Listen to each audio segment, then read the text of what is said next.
बिस्मिल्लाहिर्रहमानिर्रहीम अस्सलामु अलैकुम अल्लाहुम्मा सल्ली अला मुहम्मद सल्लल्लाहु तआला अलैहि वसल्लम। वेलकम टू सियासी शतरंज। मैं हूं तलाजुद्दीन। ख़वातीन व हज़रात, आज का दिन यकीनन हर रोज़ ही आजकल हम देख रहे हैं, अदालतों से ही खबरें आ रही हैं और अदालतों की तरफ ही हर पाकिस्तानी देख रहा है कि कब अदल व इंसाफ का निज़ाम का डंका बजेगा और मुल्क का निज़ाम बेहतर होगा।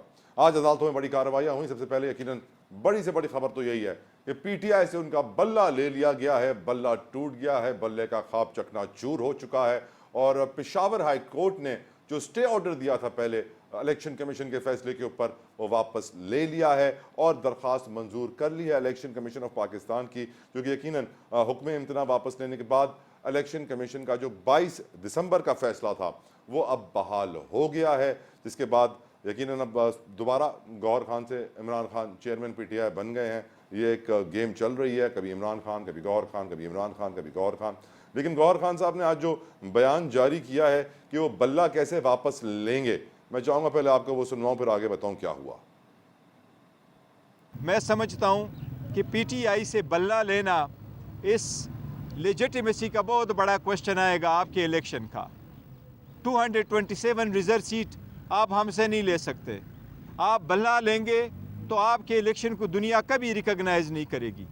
आप इस मुल्क के 859 सीट्स पे अगर आप इलेक्शन करवाएंगे इंडिपेंडेंट, तो आपने बुनियाद रखी है और आप बुनियाद रखेंगे करप्शन की, हार्स ट्रेडिंग की, जिसके बारहा मजम्मत की गई है, जिसकी सबकी सुप्रीम कोर्ट बारहा कह चुकी है कि एक स्टेबल हुकूमत के लिए इस नासूर को आपको ख़त्म करना होगा।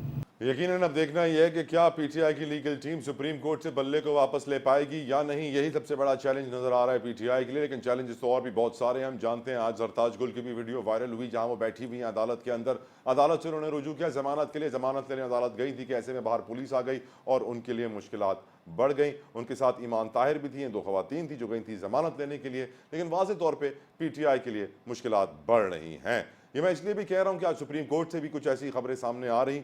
हमने ये देखा कि पहले तो लतीफ़ खोसा साहब ने अदालत से रुजू किया कि 668 कागजात मुस्तरद हुए पीटीआई के नॉमिनेशन पेपर्स, और जिसके ऊपर लतीफ़ खोसा साहब को काफ़ी सरजनिश का भी सामना करना पड़ा। Honourable chief justice of Pakistan ने सबसे पहले उन्हें कहा कि आप अपने नाम के साथ सरदार लिखना छोड़ दें। 1976 के बाद ये सरदार ख़त्म हो चुके हैं।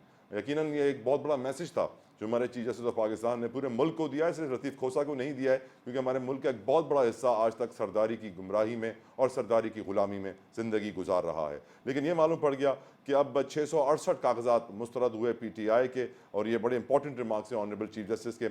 Honourable chief justice of Pakistan Qazi Faez Isa साहब ने एक और बड़े अहम केस के अंदर, जबरी गुमशुदगी का केस था, बड़े अहम रिमार्क्स दिए। मैं आज के प्रोग्राम में उसको तफसीलन डिस्कस करूँगा। चीफ जस्टिस कहते हैं कि मुल्क अंदर से फ्रैक्चर हो चुका, मुल्क अंदर से फ्रैक्चर हो चुका है, हुकूमत से गारंटी चाहते हैं कोई लापता नहीं होगा।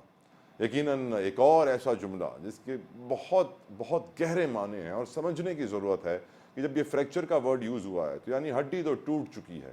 अब उस हड्डी को वापस कैसे जोड़ेंगे, किस तरह हम 6 महीने बेड रेस्ट पे गुजारेंगे, यकीनन एक बहुत बड़ा सवाल है। और क्या हुकूमत गारंटी देगी, ये भी एक बहुत बड़ा सवाल है। कौन ले सकता है हुकूमत से गारंटी कि आप कोई लापता नहीं होगा। यकीनन ये सुप्रीम कोर्ट से 3 बड़े केसेस की अपडेट्स आई। साथ साथ हमने ये भी देखा कि आज इमरान रियाज खान साहब का भी जिक्र हुआ अदालत में, और शुएब शाहीन साहब कहते हैं कि वो चाहते हैं कि अदालत आए, अदालत उनको सिक्योरिटी दे।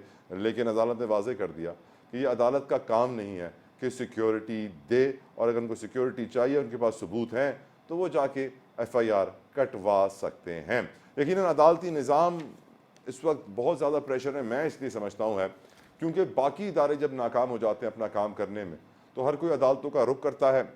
यही तो वजह है कि पाकिस्तान में आज 22 लाख के करीब केसेस पेंडिंग हैं, जिनके लिए साइलिन धक्के खाते हैं और उनके पास कोई और ऑप्शन नहीं होता। आज के हमारे प्रोग्राम में हमें ज्वाइन करेंगे सेनेटर गौस मोहम्मद नियाजी साहब पाकिस्तान मुस्लिम लीग नून से, हाफिज़ हुसैन अहमद साहब जमीयत उलमा इस्लाम से, और सना मिर्ज़ा किसी तारुफ की मोहताज नहीं है, senior analyst and anchor person है। अजहर सिद्दीकी साहब मुझे ज्वाइन करेंगे, PTI के वकील, लेकिन इस ब्रेक के बाद।